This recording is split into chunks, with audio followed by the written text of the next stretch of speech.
Hey everyone, and welcome back to the channel. If you've ever dreamt of endless sandy beaches, salty air, and a vibe that's just pure laid-back magic, then you've come to the right place. Today, we're diving headfirst into one of America's most iconic coastal treasures, the Outer Banks of North Carolina, or as the locals call it, the OBX.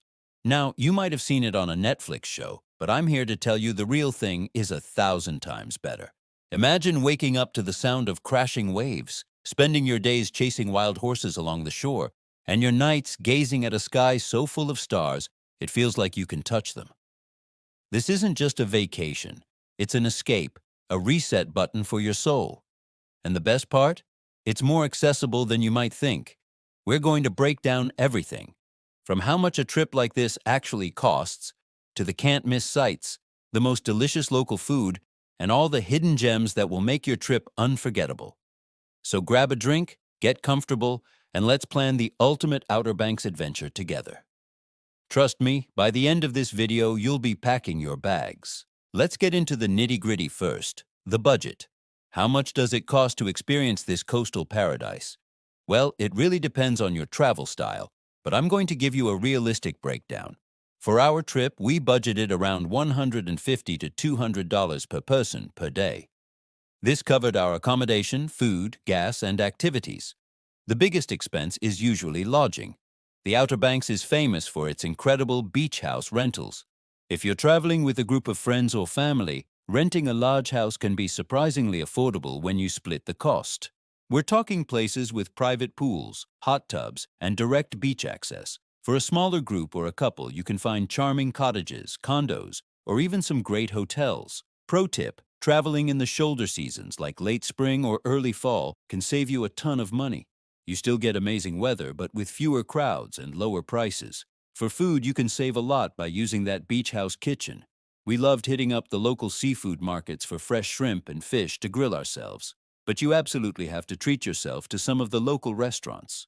From casual shrimp burger shacks to upscale dining with ocean views, the food scene here is fantastic.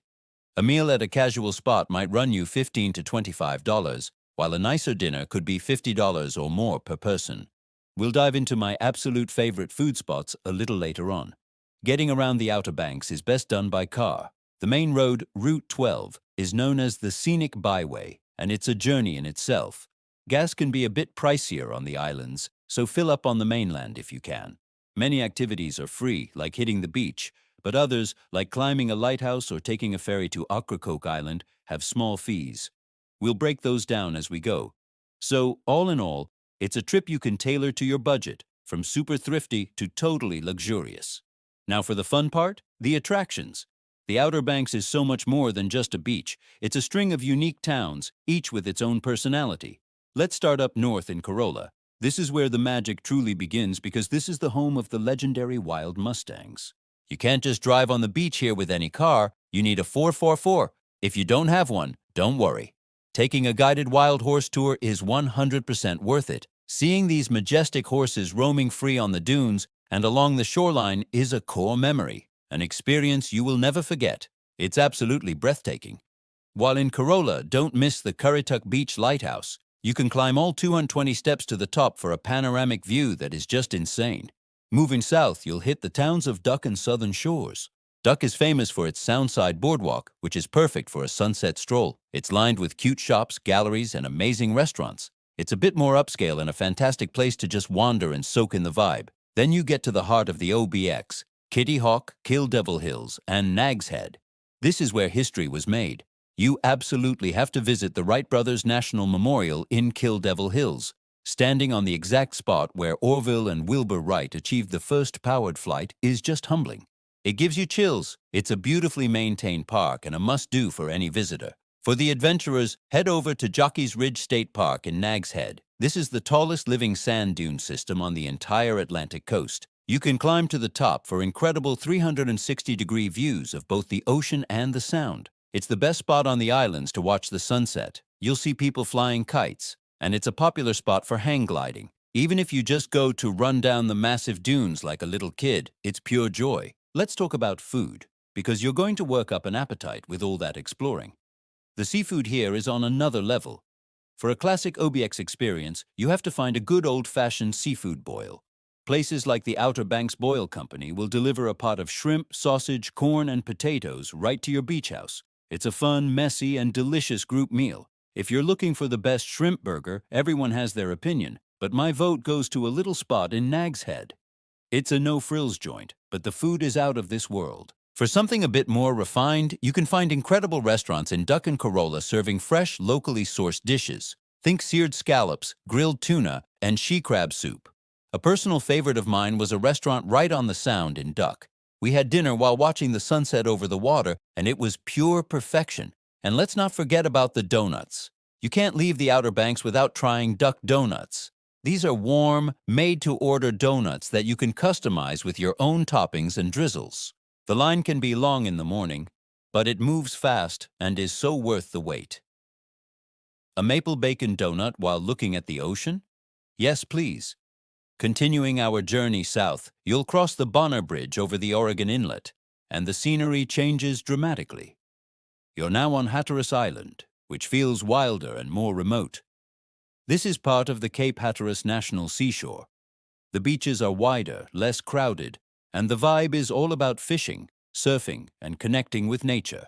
The icon of this area is, of course, the Cape Hatteras Lighthouse, with its distinctive black and white spiral stripes. It's the tallest brick lighthouse in North America, and yes, you can climb it.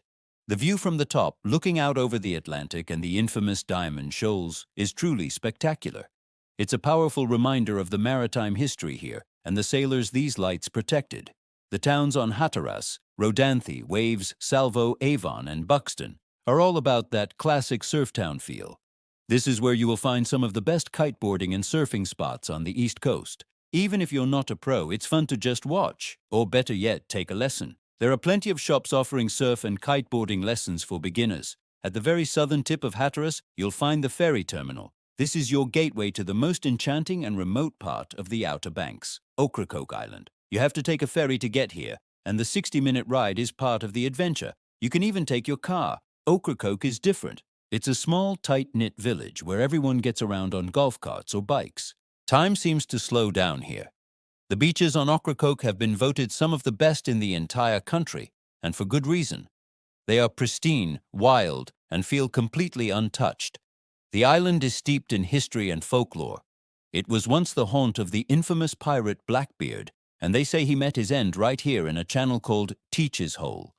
You can visit the Ocracoke Lighthouse, the second oldest operating lighthouse in the nation, and wander through the village's narrow lanes, filled with quirky shops and amazing little cafes. Spending a day or even a night on Ocracoke feels like stepping back in time. It's a truly special place that captures the untamed spirit of the Outer Banks. So is a trip to the Outer Banks worth it? 1,000 times, yes. It's a place that offers something for everyone.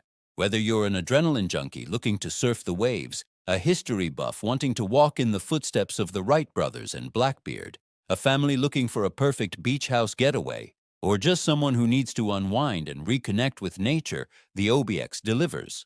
It's the feeling of freedom as you drive down the scenic byway with your windows down. It's the thrill of seeing a wild Mustang gallop along the shore. It's the taste of a salty, fresh oyster and the warmth of a just-made donut. It is the shared laughter with friends around a seafood boil and the quiet awe of a sunset over the Sound. This trip is more than just a collection of sights. It's a collection of moments. It's about slowing down, breathing in the sea air, and remembering what it feels like to just be.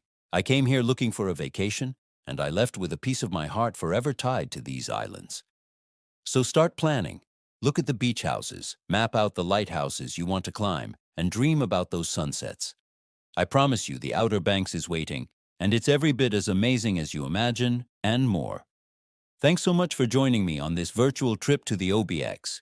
If you have any questions or want to share your own Outer Banks favorites, drop them in the comments below. I love hearing from you guys. And if you enjoyed this video, don't forget to hit that like button and subscribe for more travel adventures.